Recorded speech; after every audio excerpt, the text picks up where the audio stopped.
साथियों नमस्कार, मैं नागेंद्र पांडे और मेरी तरफ से, मेरी टीम की तरफ से आप सभी साथियों को नूतन नव आंग्ल वर्ष की 2025 की बहुत बहुत ढेर सारी बधाई और शुभकामनाएं।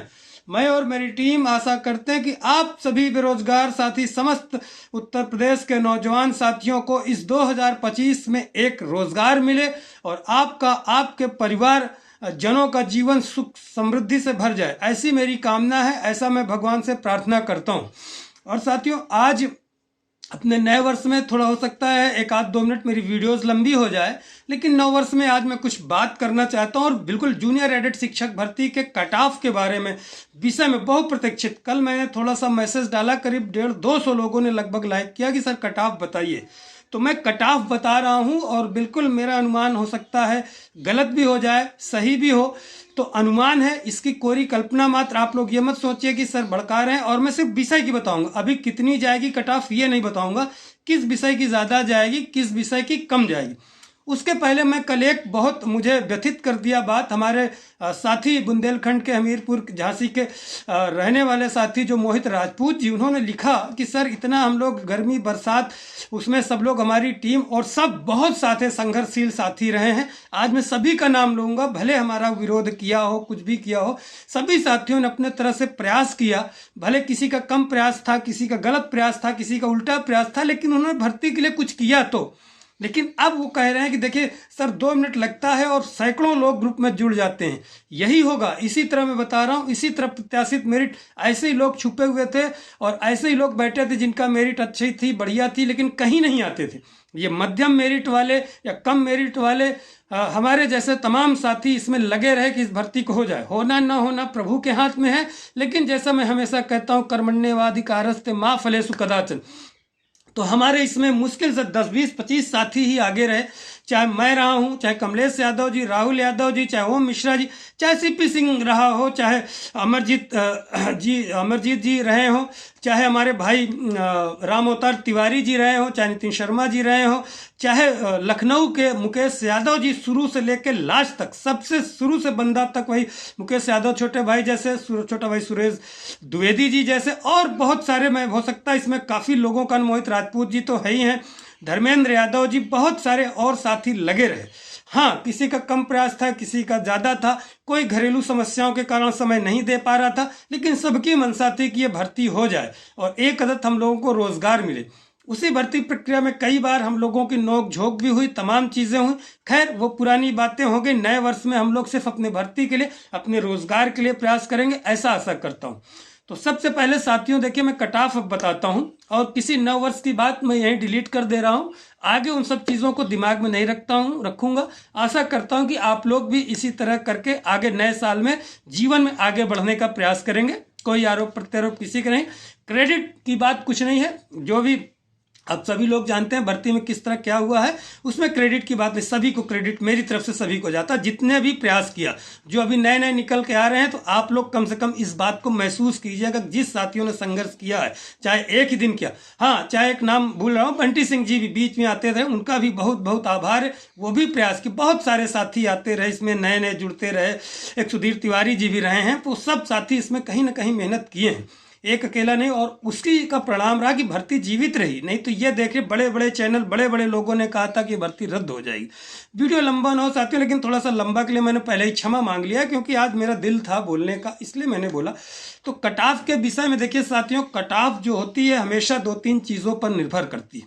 सबसे पहले अभ्यर्थियों की संख्या कितनी है उस भर्ती में, उसके बाद डिपेंड करती है भर्ती में सीटों की संख्या कितनी है। जैसा कि आप जान रहे हैं, इसमें सीटों की संख्या बहुत ही कम है, 43,000 अभ्यर्थी पास हैं। और एक सविनय गुप्ता जी भी देखिए हैं, और एक सबसे बड़ा नाम तो हम भूल रहे हैं, विनीत भदौरिया जी, जो लगे रहे मेरे छोटे भाई जैसा, उसका भी बहुत शुरू से लगे रहे। अब तमाम पारिवारिक समस्याओं से लोग, देखिए अंत तक लगना बहुत बड़ी बात, हर आदमी के पास जिम्मेदारी होती, चीज़ें होती, इसी तरह नाम याद आता जाएगा तो मैं बोलता जाऊँगा। सविनय गुप्ता जी का जो कट ऑफ है, लगभग उनका जो बता रहे हैं मेरे हिसाब से, जो भी है अभी तो मुझे लग रहा है कुछ, लेकिन देखिए एक चीज़ गलत वो बता रहे हैं कि जनरल और ओबीसी की जो कट ऑफ होगी, उसमें इतना 1-2 नंबर का नहीं हो, कितना भी कम जा सकती है, उनसे हो सकता है ज़्यादा जो भी है। कट ऑफ मैं नहीं बताऊंगा, सिर्फ किस विषय में कितनी जाएगी वो बताऊंगा।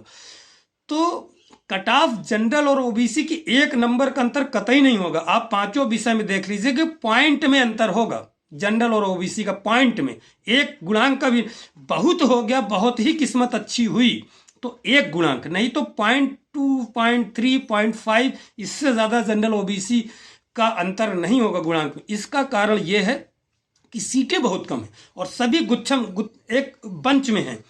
तो अब बताता हूँ, देखिए सीटें अब सबसे कम सभी साथियों को पता है कि संस्कृत में सीटें जो सुनाई पड़ रही, इस चीज़ को कई बार उप शिक्षा निदेशक जी दोनों ने, पुराने एडी बेसिक जी ने, नए एडी बेसिक ने कई बार इसको स्वीकारा है। तो इसमें कोई अगर सीट नहीं बढ़, देखिए अभी मैं निदेशालय की बात कर रहा हूँ जो प्रेजेंट स्थिति, सचिवालय में जाके अभी भी सीट बढ़ने की संभावना है, वो चीज़ें समझ लीजिए। मैं अभी प्रेजेंट की बात कर रहा हूँ, जो निदेशालय से जितना रूमर जा रहा है अधियाचन, उसकी बात कर रहा हूँ। तो सबसे ज़्यादा जो गुणांक जाने की वो लग रही, सबसे पहले भूतपूर्व सैनिकों का बता दूं, भूतपूर्व सैनिकों का तो गुणांक भी बता सकता हूं क्योंकि मैं उसी से हूं, तो हमारे सबसे पहले भूतपूर्व सैनिक साथियों का ही बताना चाहूँगा। भूतपूर्व सैनिक साथियों का सबसे पहले बता दूं, मैथ साइंस में जितने भी हों, चाहे वो 60 गुणांक भी है, सबका चयन निश्चित है क्योंकि सबसे ज़्यादा सीट है और उसमें 3-4 एक सर्विसमैन से ज़्यादा नहीं है। उसके बाद आता हूँ हिंदी में। हिंदी में भी लगभग सभी का हो जाएगा। 2-3 साथी तो ऐसे जो वीडियोस वगैरह में हो गए वो बोलने हम नहीं आएंगे, तो उसमें भी कुछ साथी 2-4 छट सकते हैं, तो मान के चलिए कि 64-65 अंतिम मेरिट होगी। लगभग सभी हो जाएंगे क्योंकि 60 है ही है, तो 1-2 मेरिट 62-63 छोड़ 63-64 तक भी लोगों का हो जाएगा हिंदी में। उसके बाद आते हैं साथियों हम अंग्रेजी में। अंग्रेजी में भी लगभग सभी का हो जाएगा, उसमें भी जो भी 63-64 गुणांक है वो सभी भूतपूर्व सैनिक हो जाएंगे। उसके बाद अभी कोई विशेष एसएसटी में सबसे ज़्यादा भीड़ भूतपूर्व सैनिकों की है, तो उसमें गुणांक थोड़ा सा ज़्यादा रहने की संभावना है, 67-68 तक गुणांक जा सकती है। संस्कृत में अभी तक पूरे प्रदेश में लगभग 4 सीटें हमारी होंगी, तो एक सर्विसमैन के रूप में मैं हूँ, और अभी कोई आ गया तो इसके विषय में गुणांक, कोई अकेला हूँ तो हो ही जाएगा, और कोई आता है तो इसमें भी गुणांक कोई ज़्यादा की जरूरत नहीं, 1-2 होंगे तो हो जाएगा। अब साथियों आता हूँ विषय, आप लोगों को बताना चाहता हूँ कितनी गुणांक किस विषय की जाएगी। सबसे ज़्यादा गुणांक जाने की संभावना है संस्कृत की। संस्कृत की गुणांक निश्चित रूप से सबसे ज़्यादा जाएगी, और इसका सिर्फ प्रेडिक्ट कर रहा हूँ इसी सब्जेक्ट का। इसका गुणांक जो मुझे लग रहा है, कई साथी मुझे मिले हैं जो 80+ हैं, 84 हैं, 85 भी हैं, 80+ के आसपास गुणांक संस्कृत की जनरल की रहने वाली, इसी के आसपास वो यूआर की रहेगी 80+। आप कृपया मैसेज मत कीजिएगा मुझे कि सर मेरा इतने पॉइंट है, ये मेरा अनुमान भी सही गलत हो सकता है। 80+ 1 नंबर कम ज़्यादा हो सकता है निश्चित रूप से संस्कृत, यही ओबीसी जनरल दोनों का रहने वाला। SC ST का मैं अभी नहीं बता सकता हूँ, सिर्फ संस्कृत की सबसे ज़्यादा मेरिट जाएगी। उसके बाद साथियों आते हैं SST और मैथ की। देखिए SST की कुछ सीटें कम हुई, हिंदी की बढ़ी हैं, और हिंदी में सबसे ज़्यादा अभ्यर्थी हैं, वो दूसरे नंबर पे SST है। तो दोनों का चूंकि सीट बढ़ गई या कि घट गई, तो दोनों का बहुत वाटर थिन मार्जिन रहेगा, मतलब दोनों का गुणांक लगभग साथ जाने की संभावना है, किसी का भी ऊपर नीचे हो सकता है। कितना जाएगी ये मैं नहीं बताऊंगा। उसके बाद आपको समझिए कि हिंदी SST हो गई, मैथ साइंस तीसरे या चौथे या 5वें नंबर पे रहने की संभावना, क्योंकि मैथ साइंस में सबसे ज़्यादा सीट है और तीसरे नंबर बीच में इनकी अभ्यर्थियों की संख्या है। सेकंड लास्ट संस्कृत और सबसे लास्ट अंग्रेजी है। अंग्रेजी में भी कुछ सीटें, जैसे हम लोग तो 145 को 173 बता रहा। इंग्लिश का पेपर भी टफ था और सबसे कम अभ्यर्थी इंग्लिश में है, तो जाहिर सी बात है कि इंग्लिश की कट ऑफ सबसे कम जाएगी। इंग्लिश की और मैथ साइंस की सबसे कम कट ऑफ में दोनों में से कोई अप डाउन हो सकता है, या इंग्लिश की कम जाए या मैथ साइंस की कम जाए। निश्चित रूप बहुत साथी बोल रहे नहीं मैथ साइंस में बहुत है तो ठीक है, तो सीट भी उनकी दुगना से ज़्यादा है हर विषय की, और उनका बीच में है तीसरे नंबर पर, चाहे ऊपर से जोड़ लीजिए चाहे नीचे से जोड़ लीजिए, तीसरे बीच पे ही है वो अभ्यर्थियों की संख्या के मामले में। लगभग 13,000 से ज़्यादा हिंदी में है, 10,000 से ज़्यादा SST में है, संस्कृत में लगभग 6,000 है शायद, और इंग्लिश में 5,000 है, और SST हो गया इंग्लिश। मैथ साइंस में याद नहीं, लेकिन 7-8 हज़ार शायद है, याद माफ़ कीजिएगा अगर आंकड़ा गलत हो जाए, क्योंकि मुझे 5 विषय का याद नहीं किया मैंने, जो पढ़ा था बहुत पहले वही। तो ये मेरा प्रेडिक्शन है, इसमें कोई अन्यथा मत लीजिए। सिर्फ संस्कृत का मैं कट ऑफ बताया हूँ क्योंकि संस्कृत में सीटें बहुत कम है। पहले तो 81+ ही बोला, लेकिन अब सीटें जो बढ़ी हैं प्रयास के कारण, हिंदी की सीटें प्रयास के कारण बढ़ी हैं, संस्कृत की बढ़ी है, सबकी बढ़वाना चाह रहे हैं हम लोग, लेकिन अभी देखिए फाइनल डिसीजन तक हो सकता है बढ़ जाए। तो ये मैं बता रहा हूँ किसकी ज़्यादा जाएगी किसकी कम जाएगी। सबसे ज़्यादा संस्कृत की जाएगी। एसएसटी हिंदी में बिल्कुल क्लोज फाइट रहेगी, दूसरे तीसरे नंबर पे कोई भी जा सकती है, चौथे पांचवें पे फाइट रहेगी मैथ, साइंस और इंग्लिश की। ये मेरा अनुमान है। अब इसमें आप लोग किंतु परंतु कर सकते हैं, कुछ भी कह सकते हैं, लेकिन ये मेरा अनुमान हो सकता है गलत भी हो जाए। मैं कोई भगवान नहीं हूँ। जैसे आप लोग अनुमान बताए वैसे मैंने भी अपना बहुत से आप लोगों का दबाव था इसलिए बताया। फॉर्म भर जाए, कितना फॉर्म भर जाए है, क्या भरता है, तो उसके हिसाब से फिर मैं आप लोगों को गुणांक एग्जैक्ट बता पाऊंगा कितनी जाती, क्योंकि अभी तो ये पूरे 45,000 का डाटा है। हो सकता है 15-20 हज़ार ही बढ़ जाए, कुछ और मेरिट आ जाए। तो ये मेरी तरफ से साथियों था। एक चीज़ और रिक्वेस्ट करना चाहूँगा नए साल में, अगर आप लोगों को लगता है कि मैंने, हमारी टीम, हमारे जितने भी साथियों ने मेहनत किया, तो चैनल को जरूर आप लोग सब्सक्राइब कीजिए, जिससे जिन साथियों का इसमें नहीं होता तो नई भर्ती के लिए भी हम लोग तुरंत प्रयास करें। क्योंकि जूनियर एडेड जो सुनने में आ रहा है, बहुत मुश्किल होगा नई शिक्षक भर्ती आने के लिए। जिस तरह का सुनाई हम लोगों को तमाम जगह से पड़ रहा है, और जानते हैं कि मैं कभी झूठ नहीं बोलता, ये एक ही तरीके से आ रहे कि जिस तरीके से प्रयास हम लोगों ने इस भर्ती को पूर्ण कराने के लिए विधान परिषद से लेकर, विधानसभा से लेकर, सचिवालय से लेकर, निदेशालय से लेकर, माननीय मुख्यमंत्री जी से लेकर शिक्षा मंत्री जी तक, सारे विधायक, मंत्री, शिक्षक, विधायक से लेकर मंत्री तक, तमाम जीवों तक मिले, उसी तरीके से कार्रवाई उसमें करनी पड़ेगी, तभी वो नई भर्ती आएगी। इसके लिए आप लोग अभी से एकजुट होइए। नई शिक्षक भर्ती के लिए भी आप लोग चैनल को बढ़ाइए, सब्सक्राइब कीजिए, जिससे आपकी मुट्ठी और ताकत बढ़े। आपकी हमेशा सेवा में मैं और मेरी टीम तत्पर रहेंगे।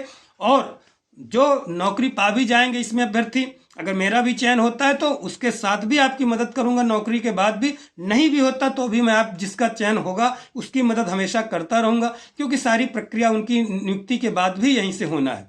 बाद में बहुत सारी चीज़ें इसमें, ट्रांसफर पोस्टिंग का भी नया शासनादेश आएगा, कराया जाएगा, इसका नहीं मिलेगा तो धैर्य रखिएगा। और बहुत सारी चीज़ें 10-11 मिनट 12 मिनट की वीडियोस हो गई, तो बहुत सारी चीज़ें और हैं, उसको मैं बताने का प्रयास करूंगा अगली वीडियोस में। आज मुझे लगा 9 वर्ष की आप लोगों को बधाई भी दे दूं और बता भी दूं।